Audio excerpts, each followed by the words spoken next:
অনেকের মধ্যে প্রশ্ন আসতে পারে যে মুসলিম উম্মার মধ্যে এত বিভক্তি কেন সৃষ্টি হলো? আমাদের মধ্যে কোরআন একই, আমাদের রাসূল একই, আমাদের দ্বীন একই, আমাদের সবকিছুই একই, তাহলে আমাদের মধ্যে এত বিভক্তি আসলো কেন? যে আকীদা বলে কোনো শব্দ নাই, অতএব আকীদা শব্দটা বলার কোনো প্রয়োজন নেই, বলতে হবে ঈমান। প্রিয় ভাতৃমণ্ডলী, শুধুমাত্র ঈমান বিষয়টা বললেই যদি যথেষ্ট হতো তাহলে সালাফি আন্দোলনের কোনো প্রয়োজন ছিল না। এই 6টি বিষয়ের উপর প্রত্যেকটা মুসলমান বিশ্বাস স্থাপন করে। কিছু কিছু জায়গায় হয়তো ত্রুটি আছে, কিন্তু অধিকাংশ মুসলমান বা প্রায় সকল মুসলমানই কিন্তু বিশ্বাস করে। কিন্তু এর বাইরেও অনেক আকীদার বিষয় রয়ে গেছে, বিশ্বাসগত অনেক বিষয় রয়ে গেছে, যেগুলো সংস্কার না করলে একজন মুসলমান খুব সহজেই পথভ্রষ্ট হয়ে যেতে পারে। যার মধ্যে একটা বড় উদাহরণ হলো এই খারেজিদের উদাহরণ। আহলে সুন্নাত ওয়াল জামাত যে দাওয়াত প্রচার করেছিলেন মানুষের কাছে, সেই দাওয়াতের নামই সালাফি দাওয়াত, সেই দাওয়াতের নামই আহলুল হাদিসের দাওয়াত, সেই দাওয়াতের নামই আহলুল আসারের দাওয়াত, যাদের মৌলিক আদর্শ, মৌলিক মানহাজ হলো সাহাবায়ে কেরাম যেভাবে ইসলাম বুঝেছিলেন সেভাবে আমরা ইসলামকে অনুসরণ করব। যাদের মানহাজ এটা, তারাই হচ্ছেন সালাফি, তারাই হচ্ছেন আহলুল হাদিস, তারাই হচ্ছেন তায়েফা মানসুরা, তারাই হচ্ছে আহলুল আসার। যে নামেই ডাকা হোক না কেন, সবারই মানহাজ একই। আহলে হাদিস আন্দোলন বাংলাদেশ, আসুন পবিত্র কুরআন ও সহিহ হাদিসের আলোকে জীবন গড়ি। আসসালামু আলাইকুম ওয়া রাহমাতুল্লাহি ওয়া বারাকাতুহু। আলহামদুলিল্লাহি রাব্বিল আলামিন ওয়াল আকিবাতু লিল মুত্তাকিন ওয়াসসালাতু ওয়াসসালামু আলা আশরাফিল আমবিয়াই ওয়াল মুরসালিন নবিয়িনা মুহাম্মদ ওয়া আলা আলিহি ওয়া সাহবিহি আজমাইন ওয়া মান তাবিআহুম বিইহসানিন ইলা ইয়াউমিদ্দিন। আম্মা বা'দ, ফাআউযু বিল্লাহি মিনাশ শাইতানির রাজীম। বিসমিল্লাহির রহমানির রহিম। وممن خلقنا أمة يهدون بالحق وبه يعدلون. وعن ثوبان رضي الله عنه قال قال رسول الله صلى الله عليه وسلم لا تزال طائفة من أمتي ظاهرين على الحق لا يضرهم من خذلهم حتى يأتي أمر الله وهم كذلك. رواه مسلم. মারকাজুস সুন্নাহ আস-সালাফি কর্তৃক আয়োজিত 2 দিনব্যাপী ইসলামী সম্মেলনের সম্মানিত সভাপতি শেখ মোহাম্মদ আব্দুল হাই মাদানী উপস্থিত, অত্র মাদ্রাসা কমিটির সম্মানিত সদস্যবৃন্দ উপস্থিত, অত্র মাদ্রাসার সম্মানিত চেয়ারম্যান জনাব সালাউদ্দিন উপস্থিত, আজকের অনুষ্ঠানের আমন্ত্রিত মেহমানবৃন্দ এবং আমার সামনে উপস্থিত অত্র এলাকার বিভিন্ন প্রান্ত থেকে আগত প্রাণপ্রিয় দিনী ভাইয়েরা এবং তরুণ কচিকাচারা, প্রশংসা আল্লাহ রাব্বুল আলামিনের জন্য, যার অশেষ রহমতে ঢাকার উপকণ্ঠে এই পূর্বাচল নতুন শহর এলাকায় মারকাজুস সুন্নাহ আস-সালাফি নামক একটি উন্নত মানের প্রতিষ্ঠান আলহামদুলিল্লাহ গড়ে উঠেছে। এবং সেই প্রতিষ্ঠানের আয়োজনে আজকে এমন একটি মহতি মজলিসের আয়োজন করা হচ্ছে। আমরা সে আল্লাহ রাব্বুল আলামিনের শুকরিয়া আদায় করি যিনি আমাদেরকে এই তৌফিক দান করেছেন। সকলে বলি আলহামদুলিল্লাহ। দরুদ ও সালাম বর্ষিত হোক শেষ নবী আহমদ মুস্তফা মুহাম্মদ মুস্তফা সাল্লাল্লাহু আলাইহি ওয়াসাল্লামের প্রতি। সুপ্রিয় উপস্থিতি, কেমন আছেন আপনারা? এখানে যারা এসেছেন আলহামদুলিল্লাহ, আল্লাহর রহমত, আপনাদের দোয়ায় ভালো আছি। আল্লাহ রাব্বুল আলামিন ভালো রেখেছেন যথেষ্ট। আশা করি আপনারাও ভালো রয়েছেন। আল্লাহ রাব্বুল আলামিন আপনাদের সবাইকে ভালো রাখুন, সুস্থ রাখুন, কল্যাণের উপরে রাখুন, আল্লাহুম্মা আমিন। আজকে যখন আমি মারকাজুস সুন্নাহ আস-সালাফিতে প্রবেশ করেছিলাম, একটা কথাই ভেবেছিলাম যে এত দ্রুত এত সুন্দর একটা প্রতিষ্ঠান কিভাবে গড়ে উঠল। মাত্র 1.5 বছর বা 2 বছর আগে একবার এখানে আসার সুযোগ হয়েছিল। তখনও মসজিদটা একেবারে টিনের মসজিদ ছিল এবং মাদ্রাসার কিছু অংশ বোধহয় সময় নির্মিত হচ্ছিল। কিন্তু প্রতিষ্ঠানটা যে এত দূর অগ্রসর হয়েছে এবং আলহামদুলিল্লাহ একটা জাতীয় মানে উপনীত হয়েছে, এটা কিন্তু আমার ধারণার বাইরে ছিল। তা আলহামদুলিল্লাহ আজকে প্রতিষ্ঠানটা দেখে মনটা ভরে গেছে এবং মনে হয়েছে যে আগামী দিনে একটা এদেশের বুকে পবিত্র কোরআন এবং সহিহ হাদিসের দাওয়াত ছড়িয়ে দেওয়ার জন্য একটা গুরুত্বপূর্ণ মার্কাজ হিসাবে পরিণত হওয়ার একটা সম্ভাবনা তৈরি হয়েছে আলহামদুলিল্লাহ। আমরা আশা করি আল্লাহ রাব্বুল আলামিন যদি এই প্রতিষ্ঠানকে কবুল করেন এবং আপনাদের সার্বিক যদি সহযোগিতা থাকে, তাহলে ইনশাআল্লাহ এই প্রতিষ্ঠান একদিন বাংলার বুকে একটা গুরুত্বপূর্ণ স্থান গড়ে নেবে ইনশাআল্লাহ। প্রিয় উপস্থিতি, আজকে আমাকে আলোচনার জন্য যে বিষয়টি দেওয়া হয়েছে, বিষয়গুলো আসলে সেমিনারের আলোচ্য বিষয়। এই বিষয়গুলো আসলে সাধারণ মানুষের পক্ষে মানে গভীরভাবে বোঝাটা মুশকিল, তবে সুপারফিশিয়ালি উপরে উপরে যতটুকু বোঝানো সম্ভব ততটুকু উপস্থাপন করে আমি আমার বক্তব্য শেষ করবো। আমার তৌফিক ইল্লা বিল্লাহ, আলাইহি তাওয়াক্কালতু ওয়া ইলাইহি উনীব। সুপ্রিয় উপস্থিতি, সালাফি শব্দটা বাংলাদেশে পরিচিতি খুব বেশি দিন না। আমরা আসলে আহলে হাদিস শব্দের সাথে পরিচিত, তাই না? সালাফি শব্দটা এটা আমাদের অনেকের কাছেই অপরিচিত, কিন্তু সালাফি এবং আহলে হাদিস শব্দের মধ্যে আসলে মৌলিক কোনো পার্থক্য নেই, একই জিনিস। এই জন্য অনেক ভাই হয়তোবা বিভ্রান্ত হতে পারেন, অন্য কিছু মনে করে বসতে পারেন। তবে আরেকটা বিষয় আপনাদের জানা দরকার যে সালাফি শব্দটা বাংলাদেশে অপরিচিত হলো, সারা বিশ্বে খুব পরিচিত একটা শব্দ। বাংলাদেশের মিডিয়াও তারা কিন্তু আহলে হাদিসদেরকে সালাফি নামেই চেনে। বাংলাদেশের যে সমস্ত রাজনৈতিক নেতৃবৃন্দ তারা দেশের বাইরে যান, বিভিন্ন স্থানে যান, তারা কিন্তু সালাফি শব্দটা বারবার শুনে অভ্যস্ত থাকেন এবং দেশে এসে যখন আমাদের সাথে কথা বলেন তখন কিন্তু তারা আহলে হাদিস শব্দ বলেন না, তারা সালাফি শব্দটাই উচ্চারণ করেন। তার মানে দেশের বাইরে থেকে তারা যেটা শুনে এসেছেন সেটা আমাদের দেশে এসে তারা অ্যাপ্লাই করেন। তো যাই হোক, এখন সালাফি শব্দটা বেশ জোরে সোরে উচ্চারিত হচ্ছে। তো এই জন্যই সম্ভবত যারা আয়োজক তারা বিষয়টা এখানে সালাফি দাওয়াত নামেই নিয়ে এসেছেন। যদি তারা বলতেন যে আহলে হাদিস দাওয়াত কিও কেন, আহলে হাদিসদের দাওয়াত কিও কেন, এগুলো যদি বলতেন, বা আহলে হাদিস আন্দোলন কিও কেন, তবুও আলোচনা একই হতো, মূল বিষয় একই। এখন আমরা সংক্ষেপে আলোচনার দিকে এগিয়ে যাই। সালাফি শব্দ বলতে আসলে কি বুঝি আমরা? সালাফি মানে কি? সালাফি মানে হচ্ছে, যদি আমরা আক্ষরিক অর্থ ধরি তাহলে অর্থ হচ্ছে প্রাচীনপন্থী। সালাফি মানে প্রাচীনপন্থী। তার মানে কি?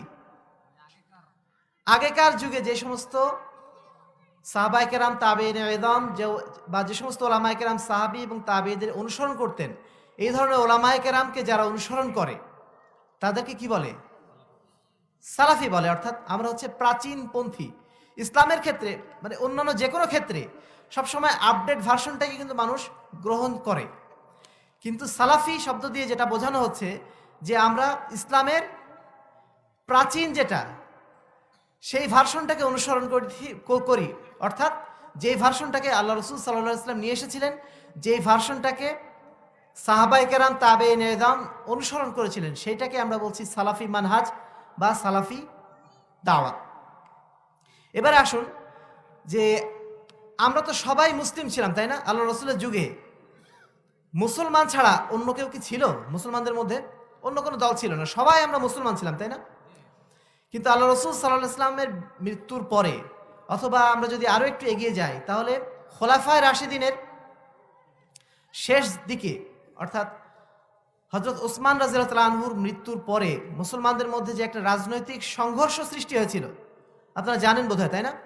৩৭ হিজরিতে মুসলমানদের মধ্যে একটা রাজনৈতিক সংঘর্ষ শুরু হয়েছিল, যেখান থেকে খারেজি, শিয়া বিভিন্ন দলের উৎপত্তি ঘটেছিল। এই সমস্ত দল উপদল মুসলমানদের মধ্যে জন্ম নেওয়ার কারণেই ইসলামের যে মৌলিক ভার্সনটা ছিল, যে ভার্সন নিয়ে আল্লাহ রাসূল সাল্লাল্লাহু আলাইহি ওয়াসাল্লাম আমাদের সামনে উপস্থিত হয়েছিলেন, যে ভার্সনকে সালাফে সালিহিন অনুসরণ করতেন, সেইটাকে বাদ দিয়ে ভিন্ন কিছু ভার্সন তৈরি হলো। কেউ ইসলামের ব্যাখ্যা এমনভাবে দিল যে ইসলামের সমস্ত ব্যাখ্যা, ইসলামের সমস্ত কিছু গ্রহণ করতে হবে একমাত্র চতুর্থ খলিফা আলী রাদিয়াল্লাহু তাআলা আনহুর কাছ থেকে। আলী রাদিয়াল্লাহু তাআলা আনহু যেহেতু রাসূল সাল্লাল্লাহু আলাইহি ওয়াসাল্লামের জামাতা ছিলেন, অতএব তিনি আহলুল বাইত, তার কাছ থেকেই ইসলামের ব্যাখ্যাগুলো গ্রহণ করতে হবে, বা তার যারা ঔরসজাত ছিলেন কেবলমাত্র তাদের কাছ থেকে ইসলাম গ্রহণ করতে হবে। বাকি যারা সাহাবায়ে কেরাম ছিলেন তাদের আনিত হাদিস, তাদের বর্ণিত বিধান তারা গ্রহণ করতেন না। কেন করতেন না? তারা মনে করতেন যে প্রথম তিনজন খলিফা, আবু বকর রাদিয়াল্লাহু তাআলা আনহু, ওমর রাদিয়াল্লাহু তাআলা আনহু, তারপর কে ছিলেন?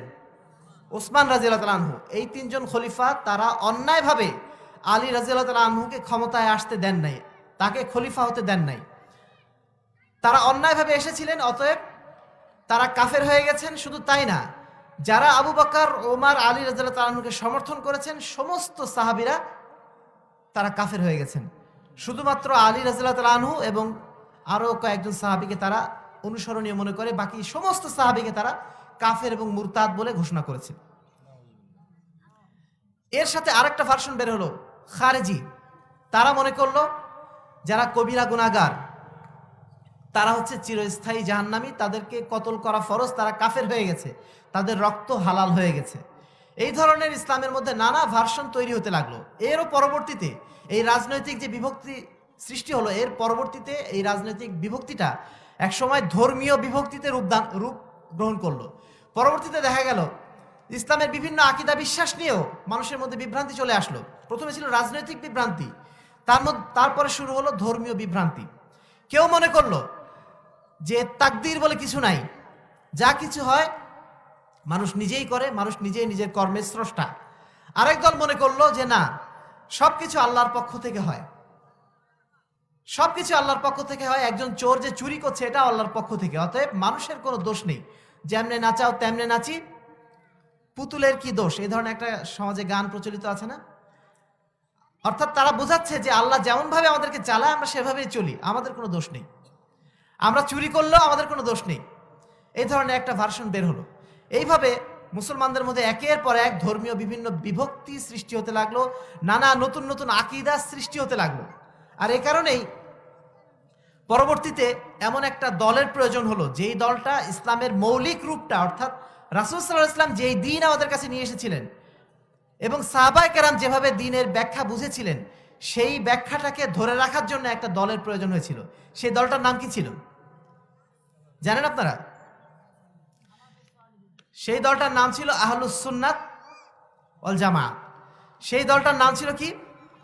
আহলে সুন্নাত ওয়াল জামাত। আহলে সুন্নাত ওয়াল জামাত যে দাওয়াত প্রচার করেছিলেন মানুষের কাছে, সেই দাওয়াতের নামই সালাফি দাওয়াত, সেই দাওয়াতের নামই আহলুল হাদিসের দাওয়াত, সেই দাওয়াতের নামই আহলুল আসারের দাওয়াত। এইভাবে আপনি যত নামই নেন না কেন, যাদের মৌলিক আদর্শ, মৌলিক মানহাজ হলো সাহাবায়ে কেরাম যেভাবে ইসলাম বুঝেছিলেন সেভাবে আমরা ইসলামকে অনুসরণ করব। যাদের মানহাজ এটা, তারাই হচ্ছেন সালাফি, তারাই হচ্ছেন আহলুল হাদিস, তারাই হচ্ছেন তায়েফা মানসুরা, তারাই হচ্ছে আহলুল আসার। যে নামে ডাকা হোক না কেন, সবারই মানহাজ একই।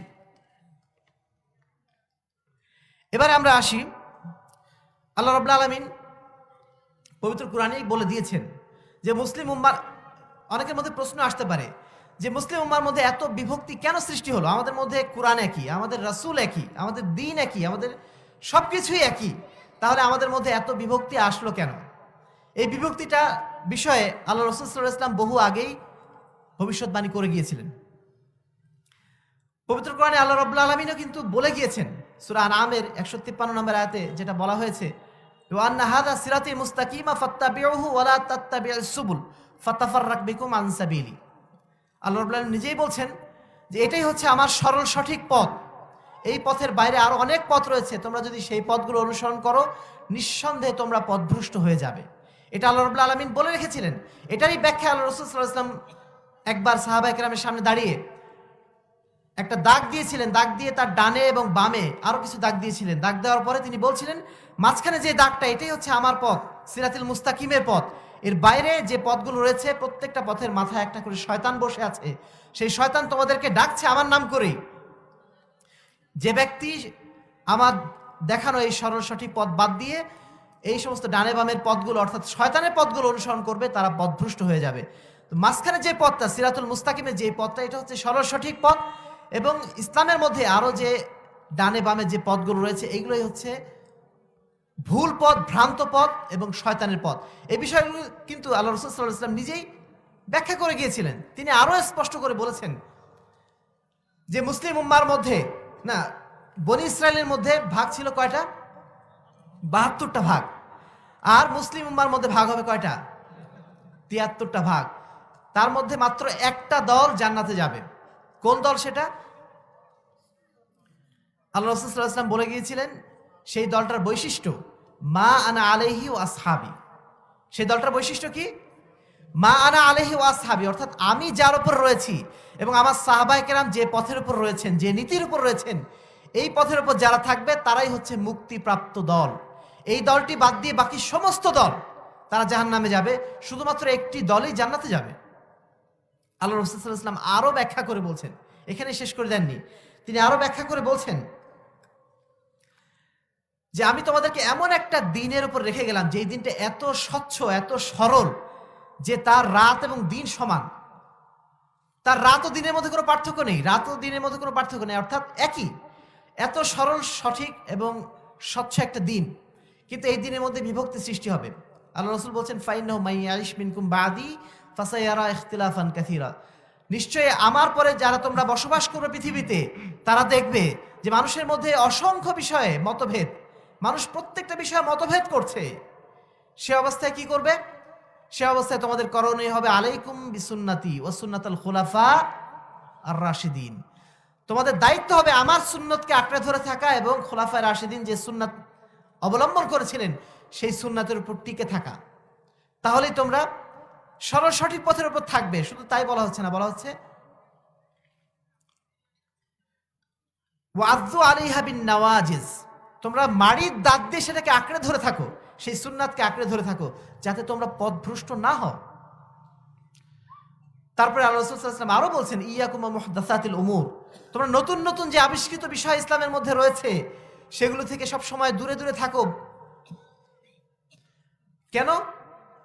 ফাইন্না কুল্লা মুহদাসাতিন বিদআহ, কেননা প্রত্যেকটা নতুন নতুন জিনিস যেটা ইসলামের মধ্যে আবিষ্কার করা হবে সেটাই হচ্ছে বিদআত।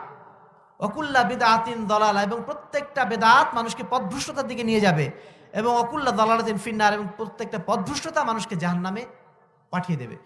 প্রিয় ভাতৃমণ্ডলী, এভাবে রাসূল সাল্লাল্লাহু আলাইহি ওয়াসাল্লাম বারবার আমাদেরকে সচেতন করে দিয়েছেন যে ইসলামের মধ্যে এই ধরনের ভ্রান্ত দল অসংখ্য সৃষ্টি হবে। সেই ভ্রান্ত দলগুলোর মধ্যে থেকে অবশ্যই আমাদেরকে নিজেদেরকে পরহেজ করে এমন একটা দলের অনুসন্ধান করতে হবে, এমন একটা দলকে খুঁজে নিতে হবে যে দলটা আল্লাহ রাসূল সাল্লাল্লাহু আলাইহি ওয়াসাল্লামের রেখে যাওয়া ইসলামকে পুরোপুরিভাবে অনুসরণ করে, সাহাবায়ে কেরামের অনুসরণ করা দ্বীনকে পুরোপুরি যারা অনুসরণ করে। আল্লাহ রাব্বুল আলামিন পবিত্র কোরআনে সূরা আল আরাফের 181 নম্বর আয়াতে বলছেন অমিম্মান খালাকনা উম্মাতান ইয়াহদুনা বিল হাক্কি ওয়া বিহি ইয়াদিলুন, যে আয়াতটা আমি শুরুতেই পড়েছিলাম। আল্লাহ রাব্বুল আলামিন বলছেন আমি যাদেরকে সৃষ্টি করেছি এই পৃথিবীতে তাদের মধ্যে একটা দল থাকবে ইয়াহদুনা বিল হাক্কি, যারা সব সময় হকের উপর পরিচালিত হবে, অবিহি ইয়াদিলুন, এবং ন্যায় এবং হক দিয়ে তারা ন্যায় বিচার করবে। অবিহি ইয়াদিলুন, সেই হক দিয়ে তারা ন্যায় বিচার করবে, এমন একটা দল অবশ্যই থাকবে। এটা আল্লাহ রাব্বুল আলামিনের ঘোষণা, আল্লাহ রাব্বুল আলামিনের ওয়াদা। আল্লাহ রাসূল সাল্লাল্লাহু আলাইহি ওয়াসাল্লাম ঠিক একই ঘোষণা যেন পুনরাবৃত্তি করছেন এইভাবে।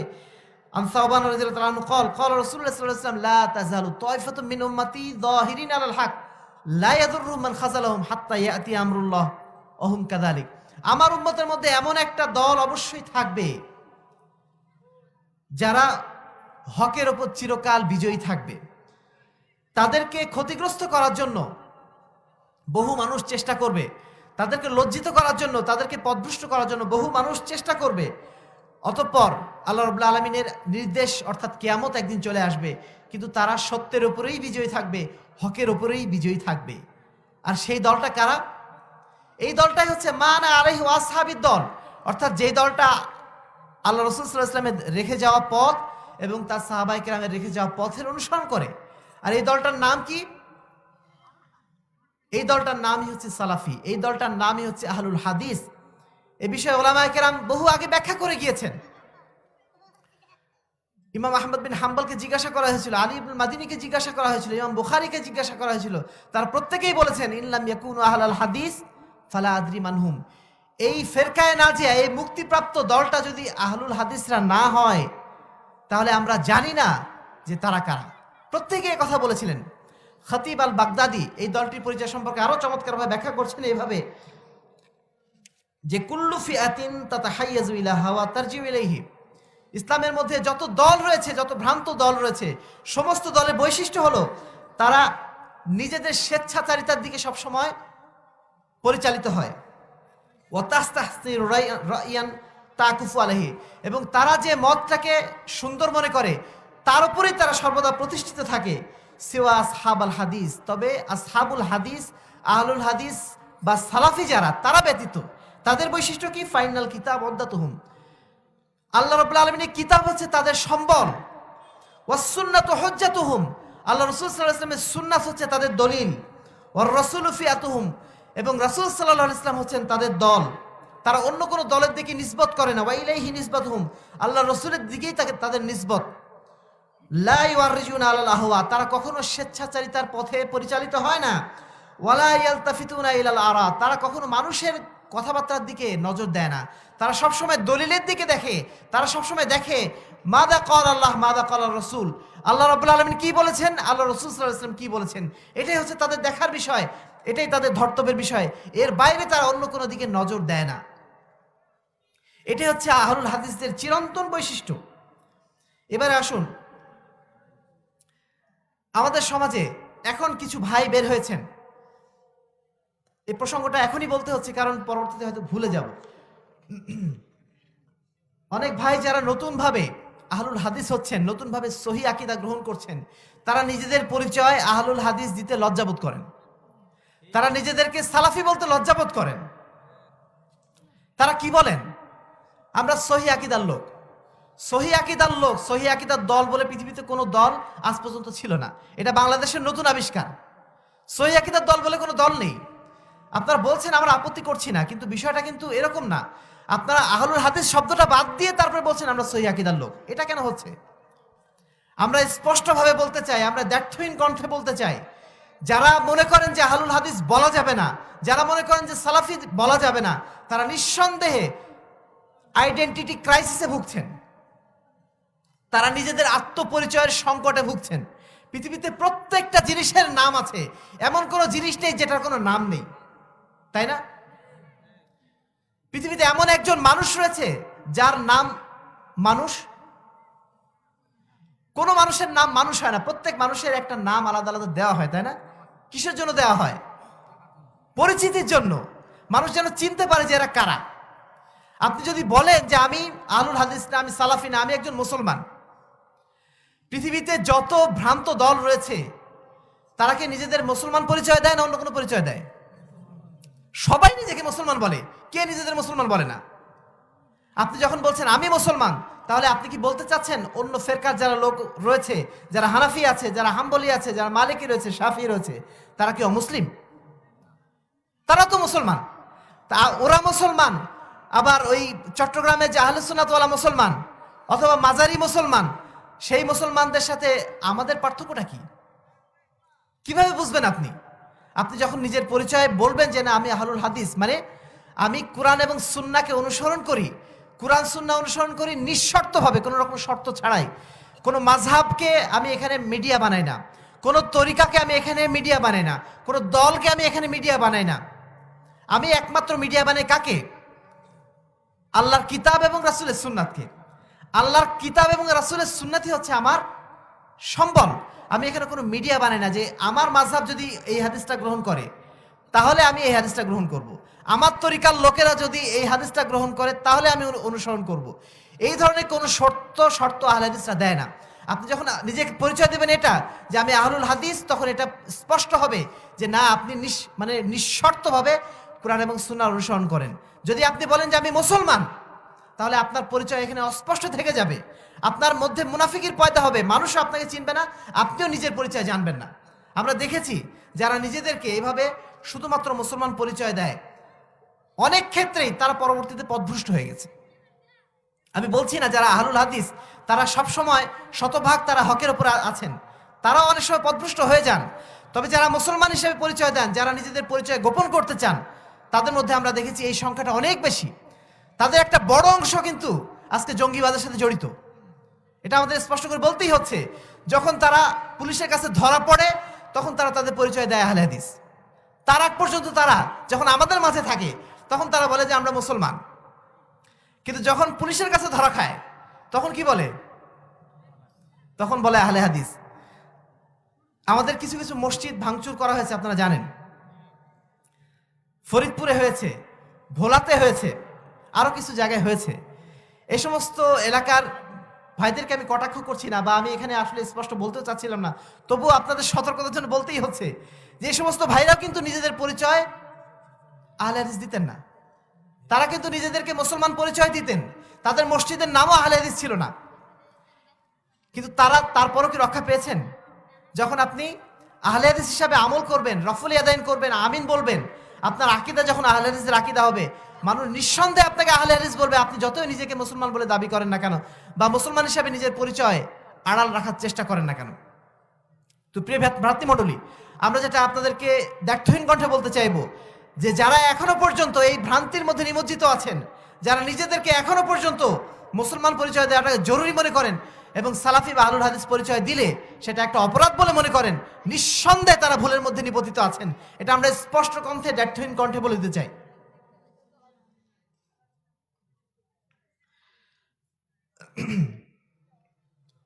এবারে আসি সমস্যার দিকে, বোধ হয় না?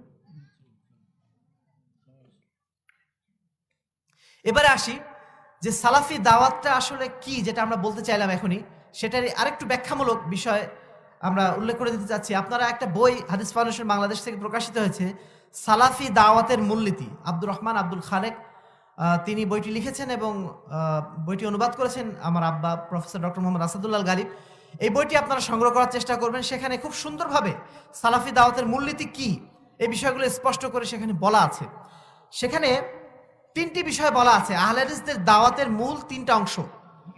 একটা অংশ হচ্ছে ইসলাহুল আকীদা, আকীদা সংশোধন করা। 2 নম্বর হচ্ছে ইসলাহুল আমাল, মানুষের আমল সংশোধন করা।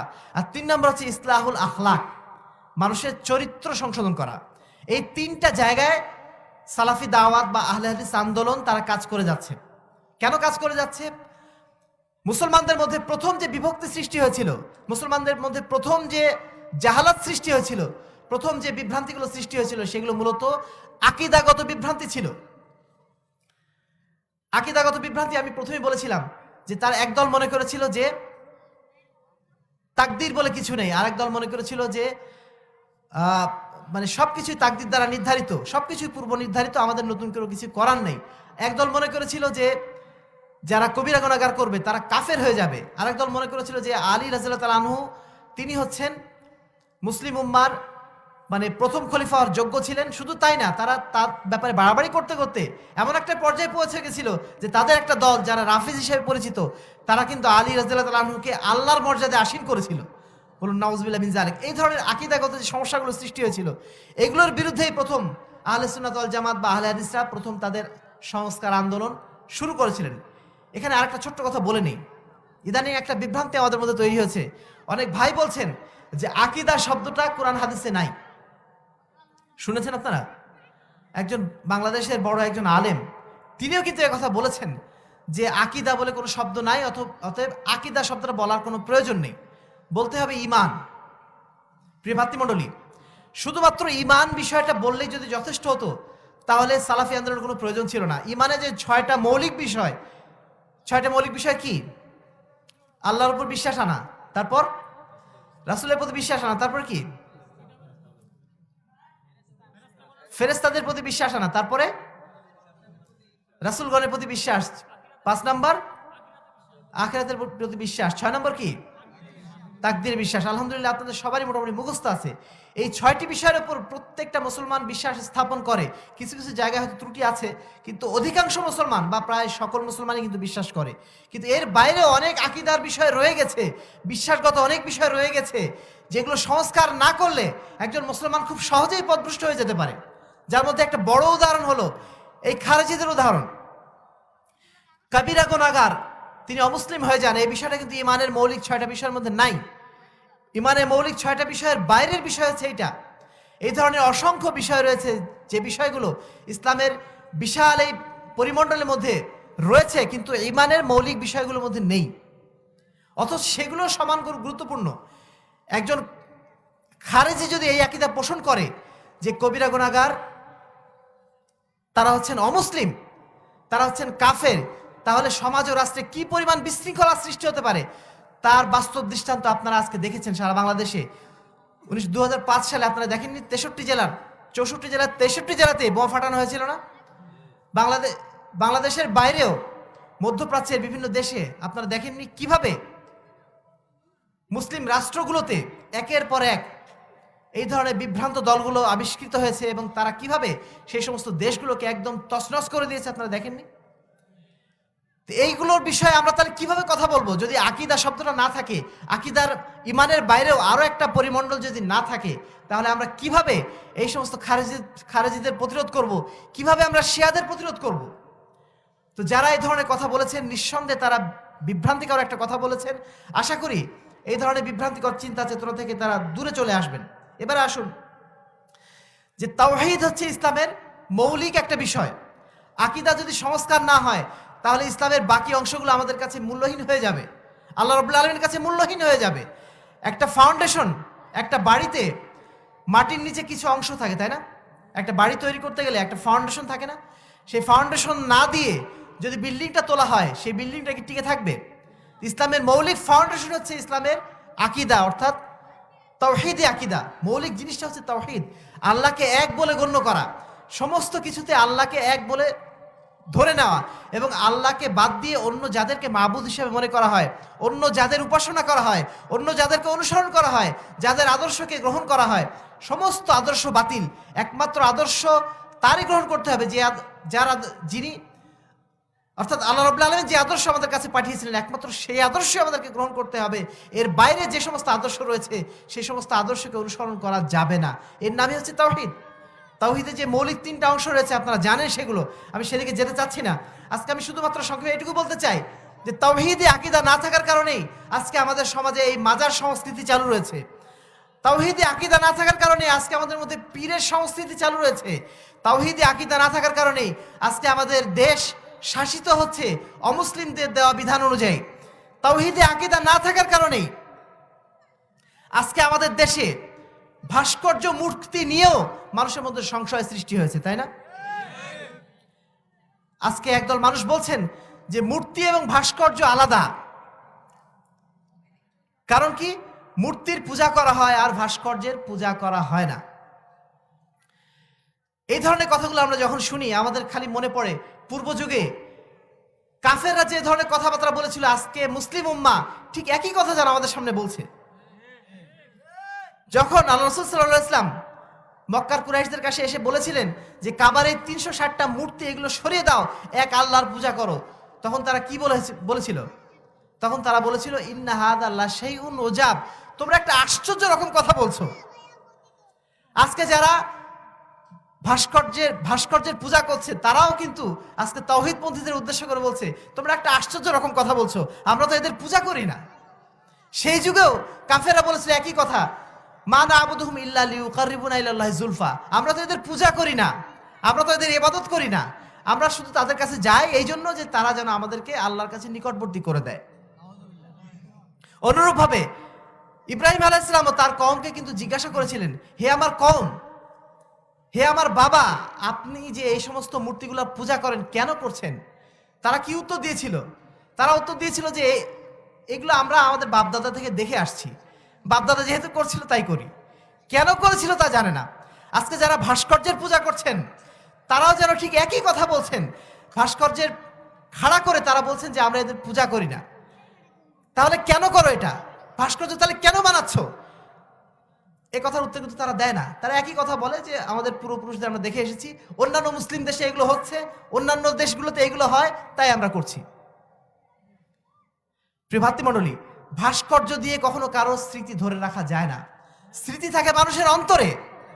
যদি ভাস্কর্য ইসলামে অনুমোদিত হতো তাহলে আল্লাহ রাসূল সাল্লাল্লাহু আলাইহি ওয়াসাল্লামের ভাস্কর্য সবার আগে নির্মিত হতো। আল্লাহ রাসূল সাল্লাল্লাহু আলাইহি ওয়াসাল্লামের ভাস্কর্যটাকে সোনা দিয়ে রূপান্তরিত করে প্রত্যেক মোড়ে মোড়ে টানিয়ে রাখা হতো, প্রত্যেক মসজিদে মসজিদে বানিয়ে রাখা হতো, তাই না? কিন্তু কেন আমরা করি না? তার কারণ আমরা জানি মূর্তি বলেন, ভাস্কর্য বলেন, ছবি বলেন, যেগুলো সম্মানের উদ্দেশ্যে রাখা হবে সবগুলোই এক অর্থে শিরক। এ বিষয়ে কোনো রকম দ্বিধাদ্বন্দ্ব এ বিষয়ে কোনো রকম সন্দেহ সংশয়ের কোনো অবকাশ নেই। এ বিষয়ে সন্দেহ সংশয় একমাত্র তারাই পোষণ করতে পারে যারা তাওহীদ সম্পর্কে কোনো ধারণা রাখে না, যারা শিরক সম্পর্কে কোনো ধারণা রাখে না।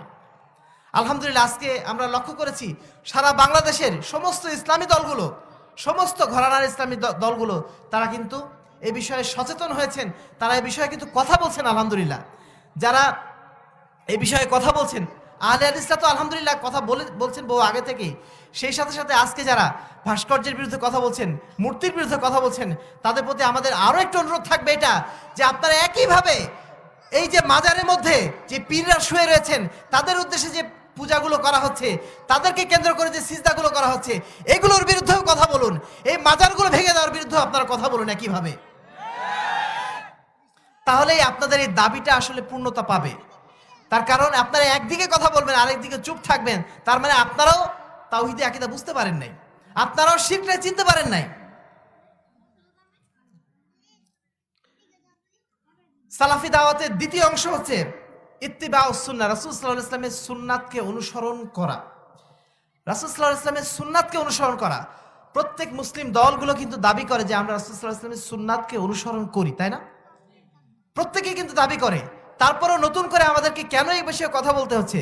কেন আমরা বলছি যে আমাদের আমলগুলো সংশোধন করা দরকার, আমাদেরকে ইত্তেবায়ে সুন্নাত পরিপূর্ণভাবে করা দরকার? কেন বলছি আমরা? তার কারণ আজকে ইত্তেবায়ে সুন্নাতের নামে যা কিছু করা হচ্ছে, অধিকাংশ ক্ষেত্রে সেটা ইত্তেবাউস সুন্নাত অর্থাৎ সুন্নাতের বিপরীত কাজ করা হচ্ছে।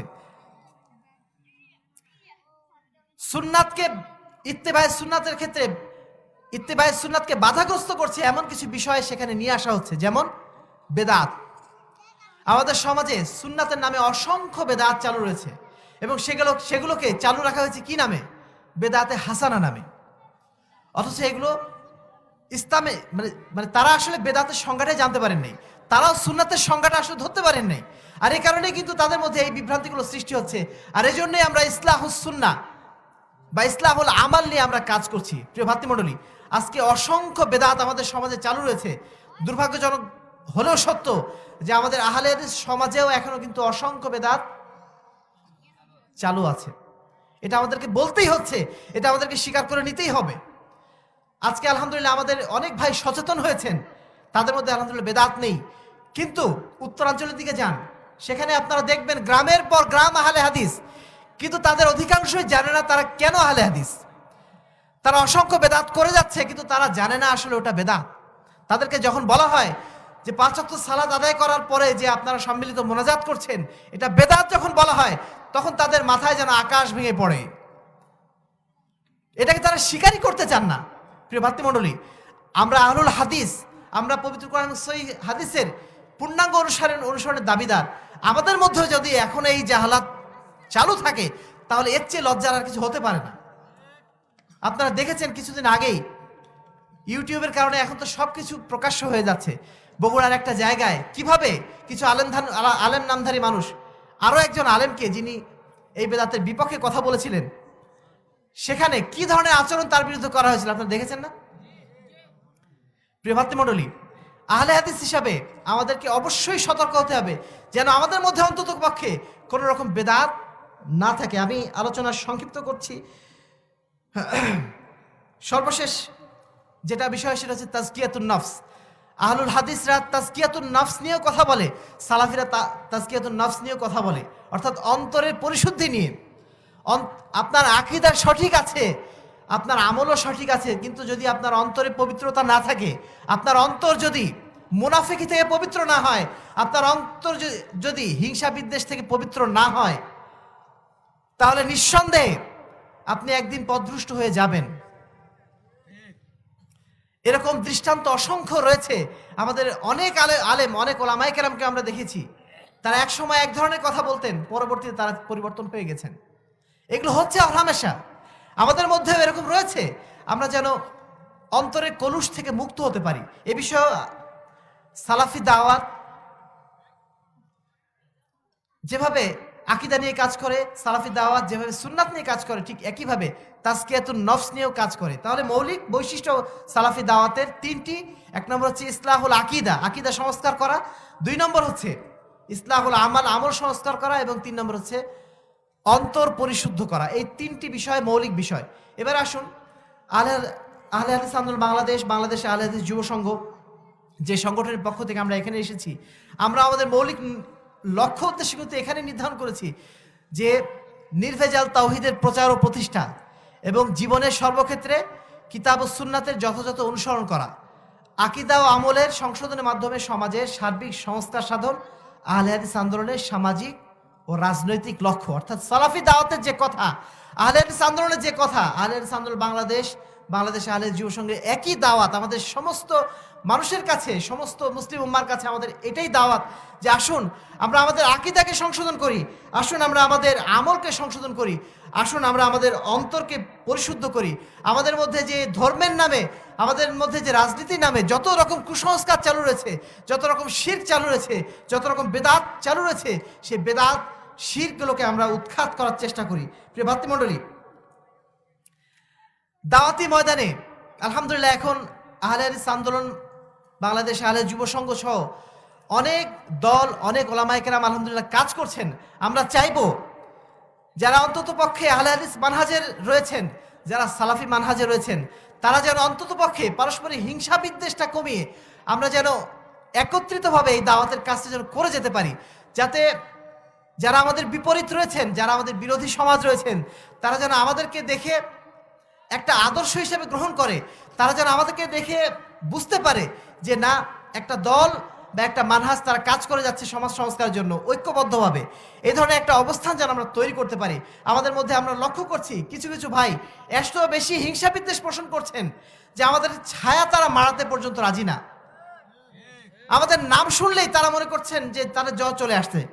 এইরকম একটা পরিবেশ কেন তৈরি হবে? তারাও তো আহলে হাদিস আকীদার মানুষ, তারাও তো আহলে হাদিস মানহাজের মানুষ। আমরা তো তাদের আগ বাড়িয়ে তাদেরকে কোনো ক্ষতিগ্রস্ত করার চেষ্টা করছি না, কিন্তু তারা বা আপনারা কেন আমাদেরকে ক্ষতিগ্রস্ত করার চেষ্টা করছেন? এতে লাভটা কি হবে? মৌলিকভাবে ক্ষতিগ্রস্ত হবে আহলে হাদিস দাওয়াতি, তাই না? আমরা যেন সাধ্যমতো চেষ্টা করি, যদি আমরা পরস্পর একত্রিত নাও থাকতে পারি, পরস্পর একই প্ল্যাটফর্মে নাও থাকতে পারি, কমপক্ষে আমরা যেন পরস্পরের বিরোধী না হই। পরস্পরে যদি আমরা সহযোগী নাও হতে পারি, কমপক্ষে যেন আমরা বিরোধী না হই, এটুকু যদি আমরা নিশ্চিত করতে পারি, নিঃসন্দেহে এদেশের বুকে পবিত্র কোরআন ও সহিহ হাদিসের যে সংস্কার আন্দোলন চলছে, এই আন্দোলন আরো অনেক বেশি বেগবান হবে ইনশাআল্লাহ। পরিশেষে আপনাদের সকলকে আন্তরিকভাবে ধন্যবাদ জানিয়ে, এবং বিশেষ করে মারকাজুস সুন্নাহ সালাফি যে প্রতিষ্ঠানটি চালু হয়েছে, এই প্রতিষ্ঠানটি আলহামদুলিল্লাহ একটা এমন একটা অবস্থানে চলে এসেছে আলহামদুলিল্লাহ, যেখান থেকে তারা আগামী দিনে পবিত্র কোরআন এবং সহিহ হাদিসের দাওয়াতি মারকাজ হিসেবে প্রতিষ্ঠিত হওয়ার মতো একটা অবস্থানে তারা চলে এসেছে। তো এই অবস্থান যেন আরও বেশি শক্তিশালী হয়, তারা যেন আরও বেশি করে তাদের এই দিনী খেদমত অব্যাহত রাখতে পারে, সেজন্য আপনারা সার্বিক সহযোগিতা করবেন, আপনাদের সন্তানদেরকে এখানে পাঠাবেন, আপনারা এখানে আর্থিকভাবে সহযোগিতা করবেন, সর্বোপরি এই প্রতিষ্ঠানের জন্য দোয়া করবেন যেন এই প্রতিষ্ঠান পবিত্র কোরআন এবং সহিহ হাদিসের একটা বড় মারকাজ হিসেবে পরিণত হয়। এবং আমরা যেটা আরও খুশি হয়েছে এই কারণে যে আলহামদুলিল্লাহ এই প্রতিষ্ঠান পরিচালিত হচ্ছে, আপনারা জেনে খুশি হবেন, আহলে হাদিস আন্দোলন বাংলাদেশের কেন্দ্রীয় যে শিক্ষা বোর্ড রয়েছে, হাদিস ফাউন্ডেশন শিক্ষা বোর্ড, সেই শিক্ষা বোর্ডের অধীনে আলহামদুলিল্লাহ এই প্রতিষ্ঠানটি পরিচালিত হচ্ছে। আমরা চাচ্ছি এই প্রতিষ্ঠানটির মাধ্যম দিয়ে অত্র অঞ্চলে যেন একটা শিক্ষা বিপ্লব যেন আমরা সৃষ্টি করতে পারি। বিশেষ করে পূর্বাচল নতুন শহর, এটা মানে আগামীতে একটা বাংলাদেশের জন্য একটা মডেল সিটি হতে যাচ্ছে। এই মডেল সিটিতে যদি আমরা একটা মডেল মাদ্রাসা তৈরি করে যেতে পারি, একটা মডেল শিক্ষা প্রতিষ্ঠান যদি আমরা এখানে গড়ে যেতে পারি, তাহলে এখান থেকে ইনশাআল্লাহ আমাদের সন্তানরা পবিত্র কোরআন এবং সহিহ হাদিসের এক একজন মর্দে মুজাহিদ হওয়ার জন্য তৈরি হতে পারবে ইনশাআল্লাহ। তো সে লক্ষ্যে আমরা কাজ করে যাচ্ছি। আল্লাহ রাব্বুল আলামিন যেন আমাদের তৌফিক দান করেন, আমাদের সকলকে আল্লাহ রাব্বুল আলামিন যেন এই মারকাজকে প্রতিষ্ঠার ক্ষেত্রে যথাযোগ্য ভূমিকা রাখার তৌফিক দান করেন। আল্লাহ রাব্বুল আলামিন আমাদের সকলকে যেন তার তার রাসূলের মাধ্যম দিয়ে রেখে যাওয়া পবিত্র কোরআন এবং সহিহ হাদিসের আদর্শের ধারক এবং বাহক হিসেবে আমাদেরকে যেন আল্লাহ রাব্বুল আলামিন কবুল করে নেন। আমিন সুম্মা আমিন। ওয়া আখিরু দাওয়ানা আলহামদুলিল্লাহি রাব্বিল আলামিন। আসসালামু আলাইকুম ওয়া রাহমাতুল্লাহি ওয়া বারাকাতুহু।